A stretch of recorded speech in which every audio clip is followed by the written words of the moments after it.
IPL 2026లో royal Challengers బెంగళూరుకు shock ఇచ్చారు గుజరాత్ బౌలర్లు. బౌలర్ల అటాక్ను తట్టుకోలేక వరుసగా పెవిలియన్కు క్యూ కట్టారు బెంగళూరు బ్యాట్స్మెన్.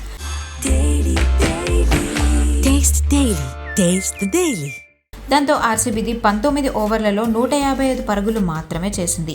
టాస్ ఓడి బ్యాటింగ్కు దిగిన ఆర్సీబీకి ఫస్ట్లోనే గట్టి దెబ్బ తగిలింది. 3వ ఓవర్లోనే జాకోబ్ బేతల్ అవుట్ కాగా ఆ నెక్స్ట్ ఓవర్లోనే స్టార్ బ్యాట్స్మెన్ విరాట్ కోహ్లీ క్యాచ్అవుట్గా వెనుదిరిగాడు.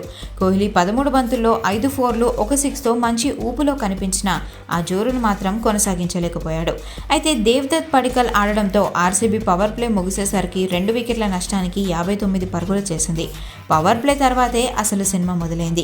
Captain Rajat Patidar, Jitesh Sharma, Tim David వరుస వికెట్లతో ఆర్సీబీ 96 పరుగులకే 6 వికెట్లు కోల్పోయి పీకల్లోతు కష్టాల్లో పడింది. ఒకవైపు పడిక్కల్ ఒంటరి పోరాటం చేస్తూ 24 బంతుల్లో 40 పరుగులు చేసినా కూడా అతనికి రషీద్ ఖాన్ బ్రేక్ వేశాడు. పడిక్కల్ క్లీన్ బౌల్ కావడంతో ఆర్సీబీకి కోలుకోలేని దెబ్బ తగిలింది. గుజరాత్ బౌలర్లలో అర్షద్ ఖాన్ 3 వికెట్లతో చెలరేగగా జేసన్ హోల్డర్, రషీద్ ఖాన్ చెరో 2 వికెట్లు పడగొట్టారు. ఇంపాక్ట్ ప్లేయర్గా వచ్చిన వెంకటేష్ అయ్యర్ కూడా నిరాశపరచడంతో ఆర్సీబీ తక్కువ స్కోర్కే పరిమితమైంది.